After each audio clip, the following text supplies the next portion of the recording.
Bonjour et bienvenue au balado officiel de la chaire de recherche sur la maltraitance envers les personnes aînées, Cible Grise. Je suis votre animatrice Mélanie Couture, titulaire de la chaire de recherche sur la maltraitance envers les personnes aînées, et je suis accompagnée aujourd'hui par mon bras droit, Kevin Saint-Martin, qui est coordonnateur de la chaire. À toi, Kevin. Hello tout le monde! Donc, je sais qu'avec le dernier épisode, peut-être qu'il y en a plusieurs d'entre vous qui ont hâte de parler des détails de la maltraitance, mais une question qu'on nous pose souvent, c'est en fait, c'est quoi ça une chaire de recherche?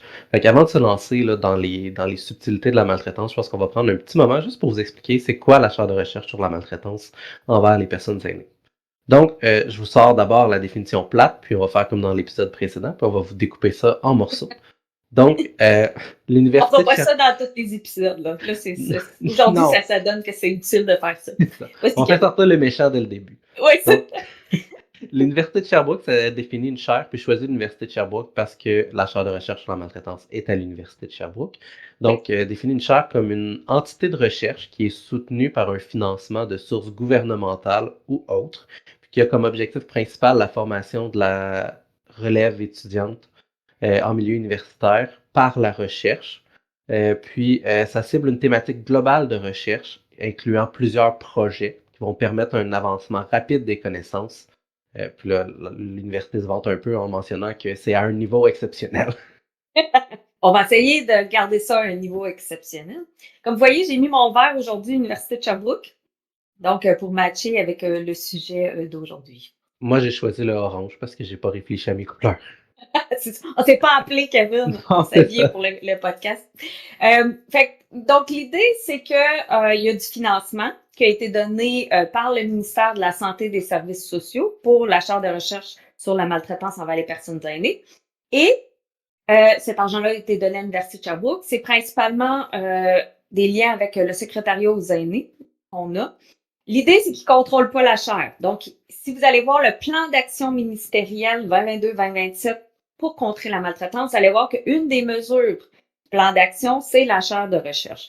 Donc, le gouvernement québécois a décidé de mettre de l'argent. Il faut aller voir le montant, c'est 1,5 million sur 5 ans pour promouvoir la recherche, comme Kevin nous disait tout à l'heure, à un bon niveau d'excellence. Mais l'idée, c'est vraiment que on est là aussi pour soutenir les étudiants. Donc, si jamais vous êtes intéressé à venir nous rejoindre à la chaire, vous pouvez nous contacter au courriel de la chaire. Et donc, on a des fois des stagiaires au bac, on a des étudiants en maîtrise, au doctorat et aussi, même au post-doctorat aussi, ça peut vous intéresser. Oui, puis on a aussi l'opportunité là, pour des étudiants qui veulent faire leur projet de maîtrise ou leur projet doctoral sur le sujet de la maltraitance, de se joindre à un projet en cours à la chaire, puis de donner leur twist personnel pour se l'approprier. Fait que ça peut être une façon intéressante de démarrer une thèse ou un mémoire. Parfait. Donc, comme je disais dans la définition, ben, une chaire, ça implique une thématique globale. Puis, ben, dans notre cas, comme le nom de la chaire l'indique, hein, c'est la maltraitance envers les personnes aînées. Mais c'est pas juste ça, c'est aussi les postures qui sont plus favorables aux interactions positives avec les personnes aînées, ce qu'on appelle généralement la bientraitance. Ouais. Donc, c'est vraiment les choses les attitudes qui permettent de prendre en considération les besoins des aînés, leurs perspectives, respecter leur rythme, des éléments comme ça. Puis c'est important de comprendre qu'à la chaire de recherche, on a un mandat de faire des projets de recherche.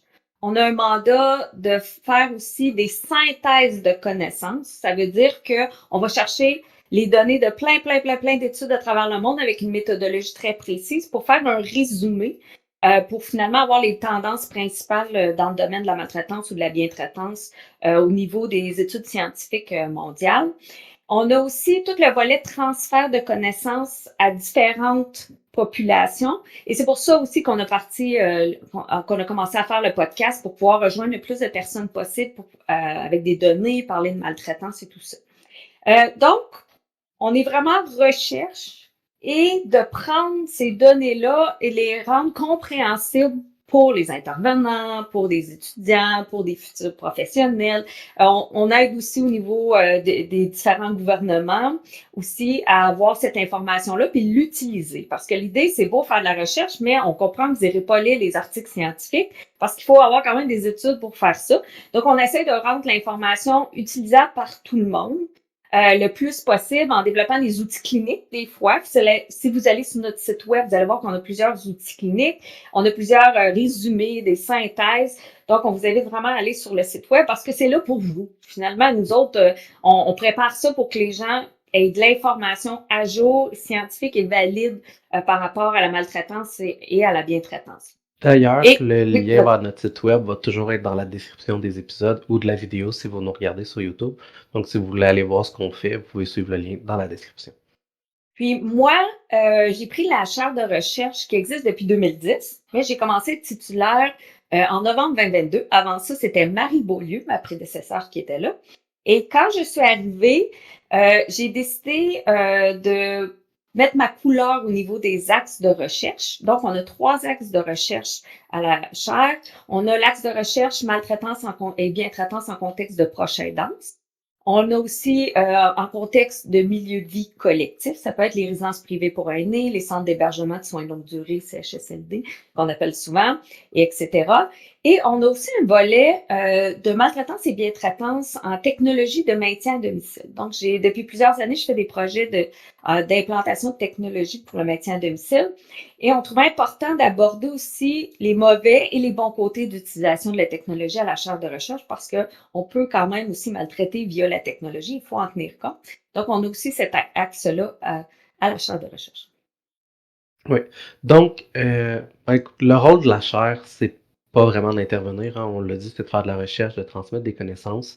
On laisse la tâche d'intervenir ou d'aider les gens qui vivent la maltraitance à des intervenants du réseau de la santé ou des services communautaires qui sont beaucoup plus compétents, ont une bien meilleure expertise là-dedans. Nous, ce qu'on fait, comme Mélanie le disait, c'est qu'on va faire des outils, on va essayer de les guider vers des données à jour scientifiques qui vont permettre d'optimiser leurs interventions. Mais c'est vraiment pas le rôle de la chaire. Donc, si vous avez des besoins, que vous avez besoin d'aide, il va falloir vous tourner non pas vers nous ou vers notre site web. On pourra malheureusement pas vous aider directement. Il va falloir contacter des intervenants spécialisés. C'est donc notre travail principalement d'aider les intervenants à intervenir, de par les outils à améliorer leur pratique. Et même chose au niveau des politiques publiques et du gouvernement également, et ainsi les étudiants aussi. Donc, et le grand public, c'est pour ça qu'on fait le balado, de vous donner de l'information, puis l'information, c'est toujours du pouvoir aussi. Donc, vous allez être capable d'agir aussi, puis de dénoncer plus facilement également. Donc, on vous remercie beaucoup d'avoir écouté cet épisode. J'espère que vous allez aller voir les autres. La prochaine, on va discuter avec la gestionnaire responsable de la ligne aide maltraitance adulte aîné pour justement qu'elle puisse nous expliquer c'est quoi. Super important parce que c'est votre ressource principale si vous avez des questions par rapport à des situations de maltraitance envers les personnes aînées ou les adultes en situation de vulnérabilité. Donc, je te donne le mot de la fin, Kevin. Ben, pas un gros mot de la fin. Juste vous dire merci d'avoir pris le temps de nous écouter. Puis on se revoit la prochaine fois. Ciao! Bye! On veut juste vous rappeler que si vous avez des préoccupations par rapport à la maltraitance, que vous croyez être maltraité, que vous êtes témoin d'une situation, que vous êtes un professionnel face à une situation complexe, vous pouvez appeler la ligne Aide maltraitance adulte aîné au 1-888-489-2287. C'est une ligne provinciale d'écoute qui est entièrement bilingue puis qui est disponible 7 jours sur 7 de 8h à 20h. Donc le 1-888-489-2287.